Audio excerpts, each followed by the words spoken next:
Bonjour à tous, aujourd'hui je vais vous parler du projet Scalia Infrastructure, donc c'est un token que j'ai acheté il y a quelques jours.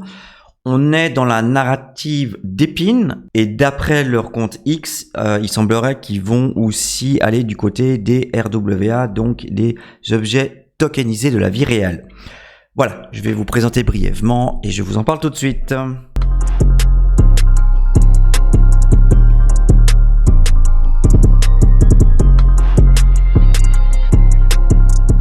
Scalia est en fait une plateforme conçue pour agréger, démocratiser et augmenter en fait les capacités des ressources d'Epin en général. Ça englobe un large éventail de ressources d'infrastructure comme la puissance de traitement, du stockage, de la bande passante et des capacités de mise en réseau général. Elle sert en fait de fondation à un écosystème infrastructurel solide et résistant. Elle le fait tout simplement en simplifiant l'accès et en optimisant l'emploi de divers outils et services d'infrastructure décentralisés à l'échelle mondiale. Alors, je vais revenir plus en détail sur les buts de Scala. Donc, sa première fonction, c'est d'agréger. Donc, la plateforme établit un vaste réseau de fournisseurs d'Epin. Il s'agit notamment des capacités de traitement robustes pour les applications exigeantes, de vastes réseaux sans fil pour une communication fluide et des nœuds de stockage pour la protection des données. Elle vise également à démocratiser l'accès au monde d'Epin. La décentralisation est inutile si ses avantages sont limités aux personnes qui maîtrisent en fait la technologie, c'est logique. La complexité habituellement associée au travail avec une infrastructure décentralisée est dès lors éliminée par les interfaces conviviales de la plateforme et de ses procédures d'embarquement très efficaces. Scalia veut également favoriser l'accessibilité financière, donc elle veut rendre en fait tout le monde d'Epin nettement moins coûteux que les fournisseurs centralisés en mettant en commun justement toutes les ressources pour rationaliser en fait leurs procédures. L'infrastructure Scalia offre une résistance à la censure, elle améliore la sécurité et supprime les points de défaillance critiques en décentralisant toutes ces ressources et évidemment en utilisant la technologie de la blockchain. Grâce à l'agrégation de toutes ces ressources, la plateforme vise à rationaliser l'accès et à optimiser justement l'utilisation pour un public mondial. Elle optimise l'utilisation de ces ressources à l'aide d'algorithmes et de protocoles complexes qui vont garantir une allocation et un placement optimaux là en fait où ils sont le plus nécessaires. Afin de répondre aux attentes d'un environnement dynamique et changeant, Scalia offre l'évolutivité et la flexibilité nécessaires à l'hébergement d'applications décentralisées, à l'alimentation des réseaux blockchain et à la fourniture de services cloud.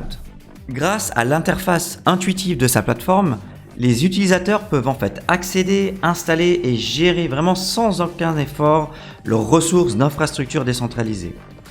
En fait, quel que soit votre niveau d'expérience, cette plateforme offre les outils nécessaires pour démarrer rapidement et super efficacement, tout ça en fait facilitant le développement et la gestion d'une infrastructure décentralisée en quelques clics.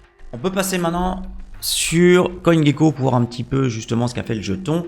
Donc vous voyez ici en fait c'est un jeton qui est sorti début mars, donc on n'arrive pas à voir la capitalisation boursière actuelle. Donc ce que vous faites en fait, vous allez ici dans le contrat, vous copiez-coller, puis vous allez par exemple sur Desk Tool. Ici, hop, vous faites copier-coller et vous voyez Scale ici. Donc vous voyez, elle prend très très cher aujourd'hui, moins 18%.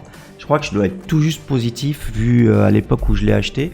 Mais quand on regarde, alors moi ce que je voulais vous montrer surtout ici, c'est le jeton est en fait sorti le 2 mars et regardez-moi un peu ce cours. Il est pas beau ?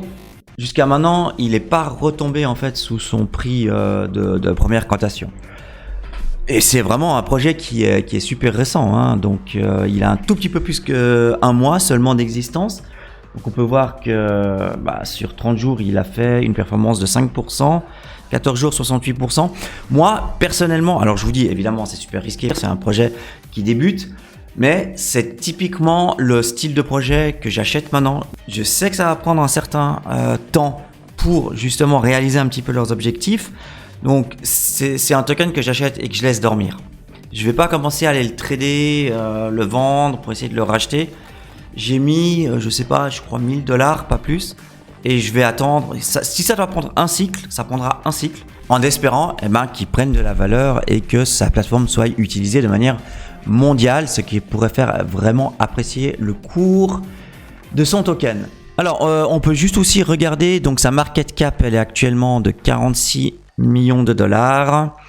Il y a 100 millions de tokens en circulation, total supply de 100 millions, donc en fait tous les jetons sont actuellement émis, donc il n'y aura pas d'inflation, ce qui est super franchement.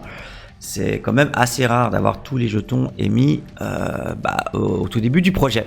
Donc dernière chose, c'était un peu ce que je vous ai dit au début, donc c'est un tweet qui date du 1er avril et qu'ils annoncent en fait que leur blockchain est aussi fait pour le RWA.